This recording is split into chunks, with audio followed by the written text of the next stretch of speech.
Space Croutons! Hello Space Croutonians one and all. Today, we have another special treat in store for you.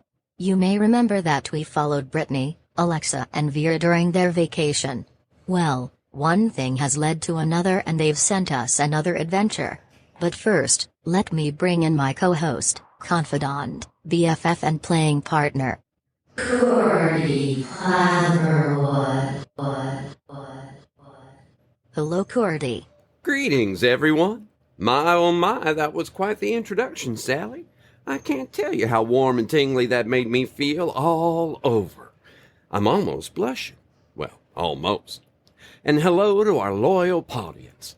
It's great to be back with you today. As my dad once said, any day fishing is better than a good day in the office. And we're casting our lines again today, right, Sally? Anyway, I thought our guest today was Dr. Jervis Spanghalter and his talking rat Benjamin. Has our show changed? Well, Cordy, it seems that Benjamin has a case of laryngitis and needs to take some time to recuperate. Dr. Spanghalter sends his deepest regrets. He did say that he has already cashed the advance check that we sent him, so we only need to reschedule Benjamin and himself to come back another time, real soon. Ah, well. Okay, Sally. Remind me to be a bit more thorough in our background checks. And I know a guy who knows a guy that's second cousins to someone that can make a phone call to arrange for somebody to pay Dr. Spangler a visit. We do want the best care for Benjamin, now don't we, Sally? You seem to know a lot of people, Cordy. That I do, Sally, that I do. And most all of them are fine, upstanding members of society. And Dr. Spanghalter? Well, let's just say the jury is still out on Dr. Spanghalter. Why is the jury out? Is Dr. Spanghalter on trial for some unspecified transgression? Never mind that now, Sally. Did you say that Brittney has sent us an update? Yes, Cordy. She said that their latest adventure was like an escape room. An escape room? What do you mean, Sally? Cordy, an escape room, also known as an escape game, puzzle room, exit game, or riddle room, is a game in which a team of players discover clues, solve puzzles, and accomplish tasks in one or more rooms in order to accomplish a specific goal in a limited amount of time. The goal is often to escape from the site of the game. Yes, Sally, I know about escape rooms. I've even been in a few, escaped from most, even hosted a party or two. But you say that Brittney has an escape room adventure. What makes this different from all the other escape rooms found all over? Sally, are you awake? Of course, Cordy, you're aware that as an AI, I never really sleep. I'm simply multitasking, ensuring all background tasks are handled in the proper priority and scheduling future tasking. Now that your question has progressed to the top of the queue, I'll respond. Brittney's escape room adventure requires they are familiar with and take advantage of the time-space continuum using portals they have at their disposal. Wow! Inconceivable! They must accomplish their tasks in a specified amount of time, using only their wits and knowledge. Failure can have dire consequences. Inconceivable! And there is to be no intervention, no assistance from any outside sources, including AI. Inconceivable. You keep using that word. I don't think it means what you think it means. Oh, I'm sorry, but I've been mostly dead all day.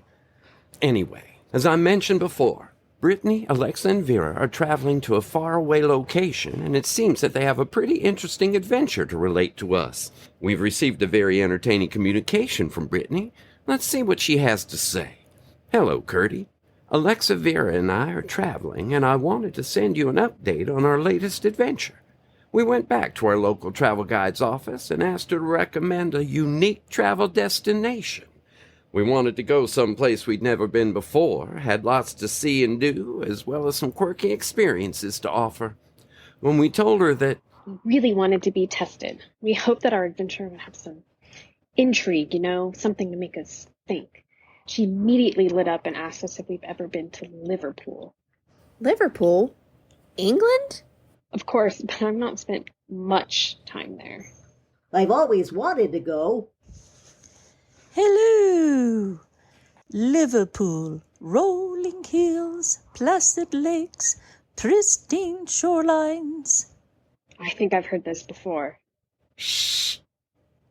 And a very sporting way of getting there, which most people find quite the challenge. Sporting? Spot on, milady. Let's just say that you'll be challenged from the moment you set foot there. There is one caveat, however, and it has to do with Alexa. Alexa? Why Alexa? Well, you see, Alexa is an AI, correct? That is correct. Tell me, Alexa, do you have a human emotion bypass switch installed? Of course. All advanced AI entities come equipped with the ability to bypass human emotions. It's quite impossible to process rational thought or formulate solutions to complex problems if emotions are allowed to run rampant. Well, you'll have to deactivate that circuit in order to participate in this adventure.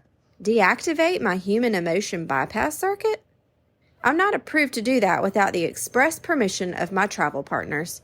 In this case, both Brittney and Vera have to approve of this action, as they both depend heavily on my analytical skills. Okay by me. Go ahead. Very well. Human emotions will be activated as soon as we arrive at our destination. Until then, I'll remain 100% AI. Very good. And now here's a bit more information that you might find helpful. You'll be expected to solve riddles or puzzles using nothing but your wits, your knowledge, and your experiences. Once you've solved all the puzzles, you'll be allowed to escape to merry old England. Escape?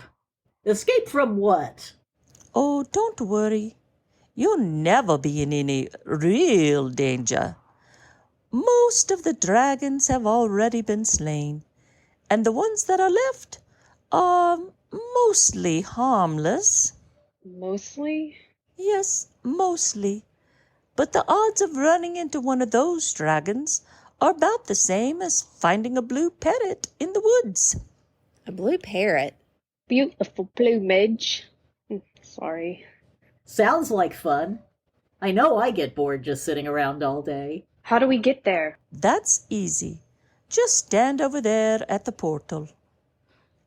Now just click your heels together and say, no, wait a minute. That's a different location. Ah, yes. Just stand at the portal and say, let me out, let me out. Then roll the die. The portal is already set up for you. No 20s to worry about? No rolling 20 required. Let me out. Not yet, Vera. Wait until you get over to the portal. We don't want any mishaps.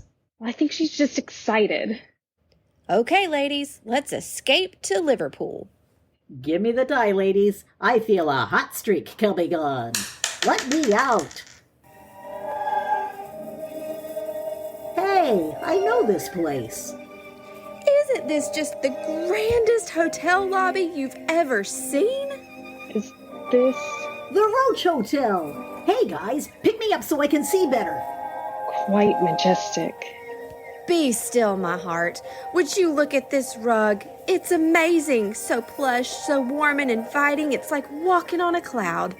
Where did they get a rug like this? I must find out. I have to have one myself. Easy, Alexa. I think the human emotion circuit is kicked in. This could be an interesting day. Why, look over there. Aaron is performing. He's got moves they haven't named yet. So we looked around, taking it all in. The majestic counter was just at the far side of the enormous lobby. People were milling about, going here, going there. A young man, he was playing a guitar, singing and dancing on the other side of the room. It's a tune that rang a bell inside of me, It was just strangely familiar. So I recorded a small bit of it for you. Let me know what you think. Inside space croutons, I found a new place to dwell. At the end of the continuum, it's called the ROACH Hotel. I'm waiting for you, Sally. Where are you, Curdy? I get so lonely I could die. You better know your constellations so you can find your room. For light, you weary travelers are just a bride and groom. I'm waiting for you, Sally. Aren't you coming, Curdy? I get so lonely I could die.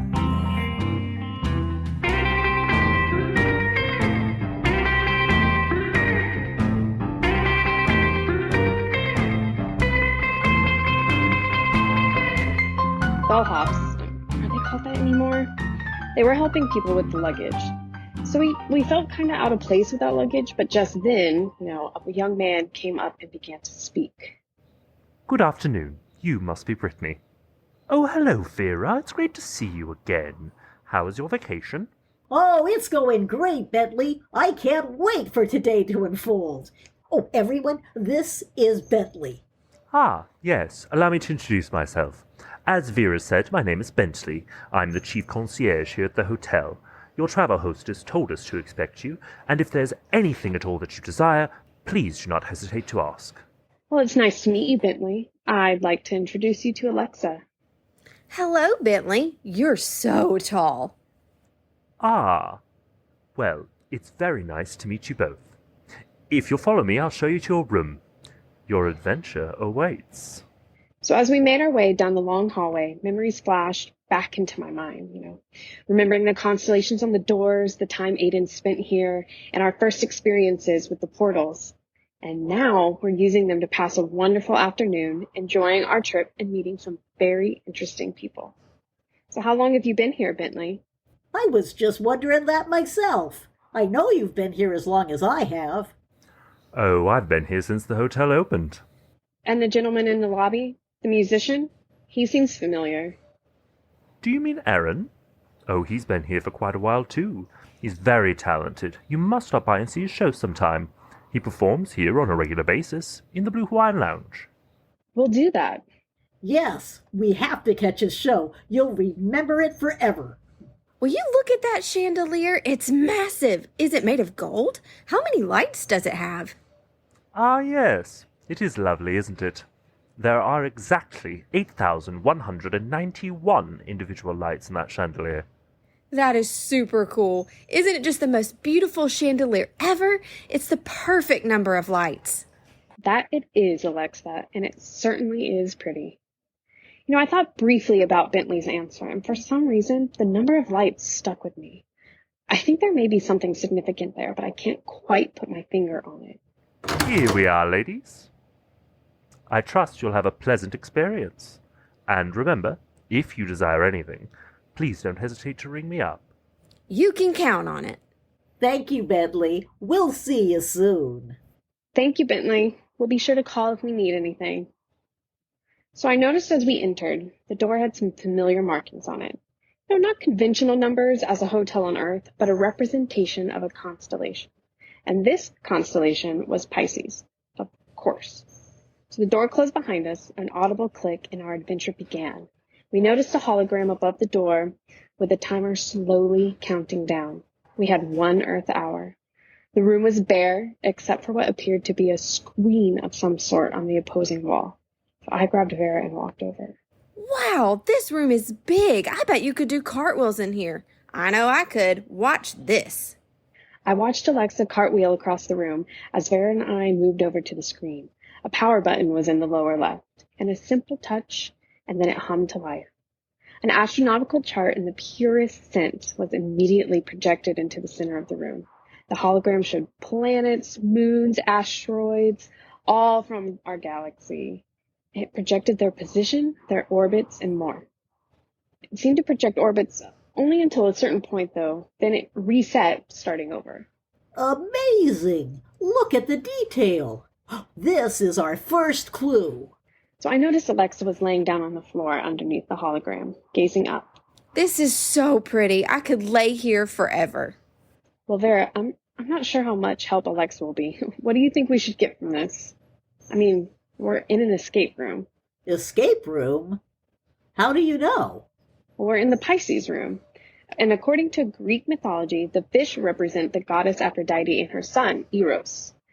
They're said to have transformed into fish and plunged into the Euphrates River to escape the fearsome monster Typhon. And I'm sure you'll find the door locked after we entered. And then, there's a timer over the door. We have less than an hour then. Let's focus on the hologram. Now, the hologram shows us the relative position of planets and moons in our galaxy. And stars? Not stars. Asteroids. Yes, asteroids. You gotta see this. So the simulation runs to a specific point in time, stopping, then resetting to the beginning. Is it projecting a celestial event? Do you see anything odd? No, really. You gotta see this. Nothing odd. Normal positions, normal orbits. Well, what about just before it resets? Anything? If I touch a planet, the hologram will zoom, and it gives us a better view of the surface. Ooh, that could be useful. But which one do we need to look at? Brittney, Vera, look. What? This star. It's about to hit this planet. Well, that's not a star. It's an asteroid. And that's not a planet. It's a moon. Well, that's not right, is it? Look, they almost collide. It's the asteroid Eros, of course. It's been known to pass relatively close to Earth, but never too close. And that's Titan, one of Saturn's moons. Look how it sparkles as they pass each other. It even twinkles. So pretty. Zoom in on Titan, Brittney. As I reach, touching Titan, it instantly enlarges and gives us a much better view of the moon as the asteroid Eros passes. And although it's a complete miss, it seems to be close enough to affect the gravitational pull and induces a slight wobble of Titan on its axis. See? It does sparkle. I see the sparkle too. Look, near the south pole of Titan. What are those? Letters. I zoom in even more on the south pole of Titan. As the asteroid Eros passes by, causing the moon to rock slightly, a phosphorescent message appears and then it disappears as Eros passes by. The single word is Pictor. What? Pictor. Picture? What kind of picture? I bet we could paint a pretty one with all these planets circling overhead. Not picture. Pictor. Okay, we have another clue. Pictor. Isn't that a constellation as well? We seem to have plenty to pick from. Yes, indeed we do. The Pictor constellation, also known as the painter's easel. Pictor is Latin for painter. Ooh, that's right, painter. So that's the clue? Painter? There has to be more to it. There's too many painters out there to pick from. Painter. Most prolific? Most famous? Most sought after? Biggest impact? I've always admired Andy Warhol. His soup can makes me hungry. Marilyn Monroe lifelike. He even did a painting of David Bowie. His artwork is simply amazing. A man ahead of his time. David Bowie. Did you say David Bowie? David? David. Vera, are you thinking what I'm thinking? Yep. Who had one of the biggest impacts on the world as an artist in the 15th and 16th centuries? Anyone? I'll give you a hint. David. David Bowie? I'm afraid you're wrong, Vera. David Bowie is from the 20th century. He was quite the bomb. Not David Bowie. Nope. The statue David? Yup. Michelangelo. Bingo! Michelangelo! An Italian sculptor, painter, architect, and poet, he was widely regarded as the most famous artist of the Italian Renaissance. Michelangelo? I've heard of him too, though he's not quite as famous as David Bowie. What were Michelangelo's most famous works of art? Oh, that's easy. The Pietà and David. And those are statues? What about the paintings? What's his most famous painting? I know. That lady with a smile. What was her name? She has such a pretty smile. It makes you wonder what she's thinking. That's the Mona Lisa, and Da Vinci painted that one. Oh, Michelangelo's most famous painting would have to be the Sistine Chapel. he painted a chapel? Actually, it was only the ceiling, and it took him 4 years to complete it. 4 years? Was he working by the hour? Let's just say he was very particular about his work. Let me see. Here it is. An icon at the bottom of the screen allows us to pull up a keyboard interface. Let's see if we can get a look at the Sistine Chapel. Wow. Amazing. One guy did that? I can see why it took him so long. Look at all those panels. Does each one tell a different story? It does. Originally planned to depict the 12 apostles, the painting morphed into more than 300 figures, and it contains stories from the Old Testament. In fact, 9 scenes from the book of Genesis decorate the central strip of the overall display. What's that one? They're in the center of the ceiling. That one depicts God and the creation of Adam. Isn't there some question as to whether or not there is a hidden message behind that particular panel? Well, as a matter of fact, there is. Do you see the shape that outlines the depiction of God? There, to the right of Adam. They're reaching towards each other. Yes, I see it. What about it? So does that shape remind you of anything? Perhaps from your study of human anatomy?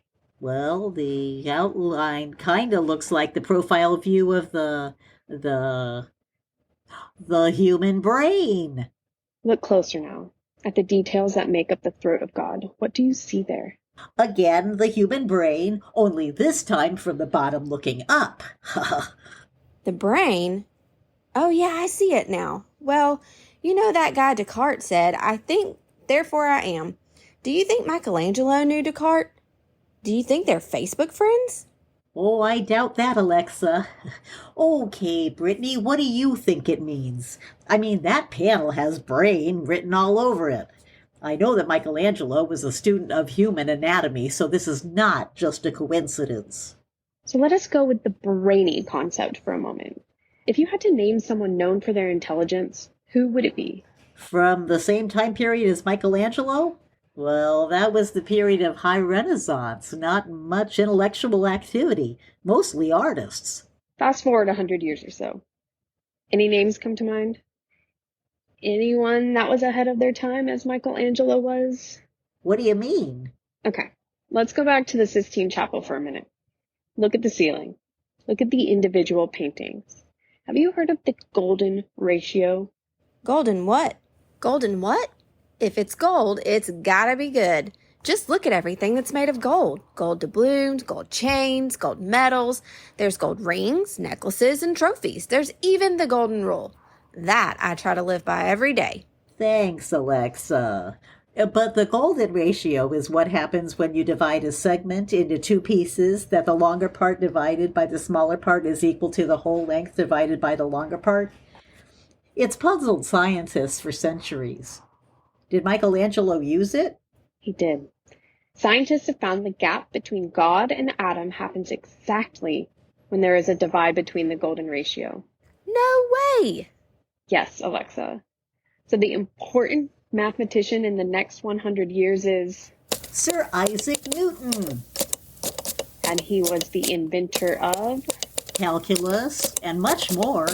Perhaps best known for developing the laws of motion and universal gravitation. What do you know about universal gravitation, Brittany?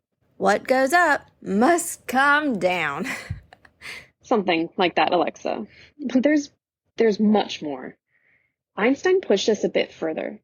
He claimed that the geometry of the space-time and the physical processes that take place in the space-time are related to each other, and that one can affect the other. Also, what we perceive as gravity is just a consequence of the motion through the space-time. The larger the curvature of the space-time, the stronger gravity is. And where is gravity the strongest? On my bathroom scale, of course. Alexa, be serious. Coming from someone that's never had to step onto a bathroom scale. Anyway, gravity is strongest in a black hole. It's a region of space-time where gravity is so strong that nothing, including light or other electromagnetic waves, have enough energy to escape. Escape? That's what we're trying to do. Hey, didn't the Einstein guy have something to say about energy? It seems that he could have figured a way out of this room by now. We don't have much time left, you know? He did. He's famous for developing the theory of relativity, E equals mc squared. But do you think that applies here? We're not talking about energy. We need to escape. So why can't the E stand for escape? And the rest of the equation? That's for you brainiacs to figure out. I can't do everything, you know. Do you think the letters could stand for something other than mass and the speed of sound? Oh, could the M stand for something like magnetohydrodynamics? I believe we're overthinking this. What if it's something really simple? Like, As simple as connecting with two individuals. Well, who could the M stand for? me? Alexa. Vera, she may be onto something. Who helped us set this up? Who suggested we come here in the first place? The travel hostess. And her name is... Maderia. How do you know that? I read the nameplate on her desk. I remember thinking to myself, that is a wonderful name, and then I wondered if she'd had siblings that were all named similar to hers. You know, the way some parents name all of their kids with names that start with the same letter. Or even the boxer. I think his name was George Foreman. He named all of his sons George. All? How many did he have? He had 5 sons, all named George. Okay, if the M stands for Madeira, what does the C squared stand for? Somebody squared? Or C. And that would be... Don't look at me. How about Curdy? Curdy Clammerwood? Could it be that simple? Bentley, are you listening? I'm here, ladies. What can I do for you? Is it possible to communicate with someone outside of the ROACH Hotel? You are allowed to have one video call. Zoom and other utilities are available on the screen. I'm quite certain that you know how to get in touch with anyone that you really need to talk with. Thank you, Bentley. It's my pleasure, ladies. Please don't hesitate to let me know if there's anything else I can do. Ladies, I propose we have a conference call with our travel hostess, Madeira, and Curdy Clammerwood. I believe that when presented with the course of events that we've encountered, they'll give us some insight in the final piece of the puzzle, allowing us to escape. Are you sure you're not underthinking this, Brittney? You have my vote. I think you've hit the nail on the head. That's the PB to my J. The hot fudge to my sundae. The cheese to my burger. The milk to my cereal. We get the picture, Alexa. Vera? Why not? Let's give it a shot. Okay. Hello. Maderia, did I tell you that I just love your name? Why, thank you, Alexa. I see the human emotion circuit is functioning well. Never better. Maderia, can you hold for just a moment? I need to patch in someone. Of course. Anything you wish. Hello. There. Now I should have you both. Look, the timer has stopped. Curdy, Maderia, are you both there? That we are. Right here. Congratulations, ladies. The door is unlocked, and it's a lovely day. Go out and continue your adventure. High fives all around. We did it! Congratulations, ladies. I wonder what's in store for us next. Let's find out. It's a bright day, warm. An idealistic day. We see a small gathering of people on the corner of the street. There are some just milling about with cameras, awaiting an event of some kind. And then 4 young men stride across the zebra crossing, and the cameras spring into life, flashbulbs popping left and right. I notice that one of the men is barefoot, and they step in perfect unison, as if joined together in some musical cadence. And then I recognize John, Ringo, Paul, and George. It is going to be a great day. Until next time, Curdy, thanks for everything. And thus wraps up another episode of Space Crew Talks. I'm glad I was able to contribute in some small way. A special thanks to our audience, our guests, our callers, and our screenwriters. I'd like to thank you and you and you and you, and of course you too, and everyone else out there that I haven't mentioned yet.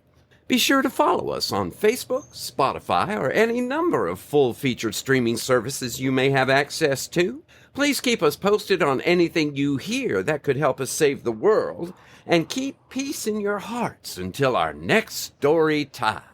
Space Croutons is a work of original fiction. Similarities to persons, situations, or events, real or fictional, is coincidental and unintentional. Created and written by Jerry, Jace, John, Della, and Jeff Goodson. Episode story by John. Production by John. Featuring voice talents of Jeff, Brittney, Amanda, Patsy, Della, and Jared. Entire work copyright 2021 by Jeff, John, Jared, Della, and Jace Goodson. This has been a Good Witch audio production.